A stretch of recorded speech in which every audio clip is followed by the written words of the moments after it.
Hello, my name is Julienne and I'm a junior political science major, secondary education minor, studying abroad at Howard University in Washington, D.C.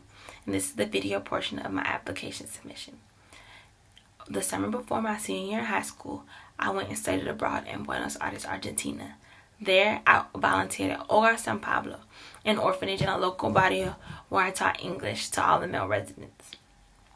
The boys usually knew nothing about America besides the fact that it had a lot of curse words and there were a lot of famous rappers. As a result, they saw me and my culture with disgust. They looked at me as a highbrow American with savior syndrome, looking to cure them of all poverty and all ill behavior and ill culture. Consequently, my sessions were inadequate, to say the least. I often lectured at the boys while they left the classroom, yelling profanity and curse words at me. After a couple weeks, I called my mother on the phone completely distraught. She asked me what I thought was wrong and why I thought my sessions were so ineffective, and I started to rant.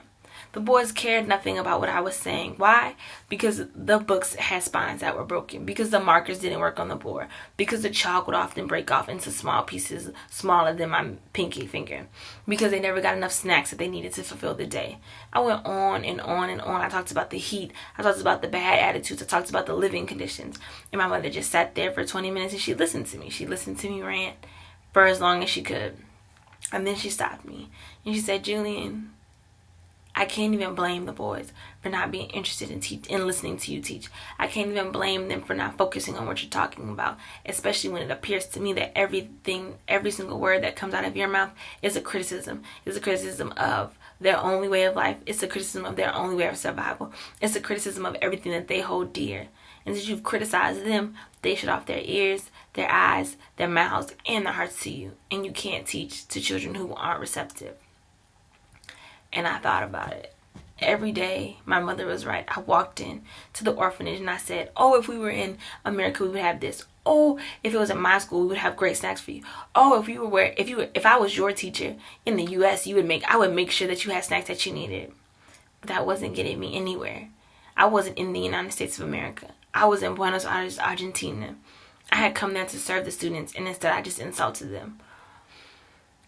The next day, I was supposed to give a lesson plan on sports and on, different things related to sports, including numbers, including different sports technology, including goal, game, and those types of things. As I walked to school, I tried to be a little more upbeat, but I had no idea how I was going to relate to my students.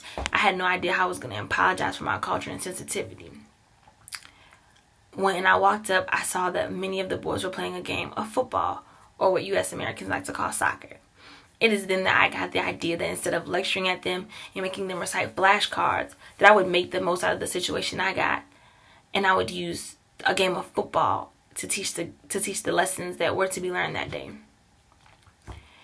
Instead, what was supposed to be a 15-minute game turned into a 2-hour-long session in which the boys learned words from 1, 2, 3, and 4 to game, which is partido in Spanish, or cancha, which is a court that you play soccer on. After the game was over, the boys, the staff, and I had all bonded. I had moved past my cultural pompousness and my lack of material things in order to teach the boys.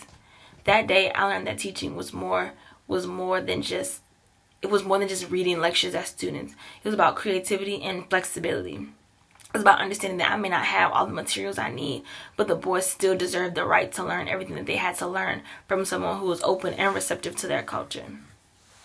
As I would soon find out, urban students in urban schools suffer from many of the afflictions of the students of the local barrio that I attended.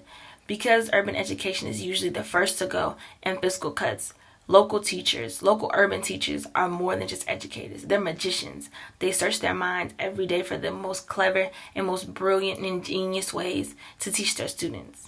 If I was chosen as a member of the fellowship team, I would be able to sit right hand and watch all the magic that occurs in the classroom, the magic that is necessary to foster the thirst for education and the thirst for knowledge. I appreciate you watching my video, and I hope to be considered for the next round. Thank you.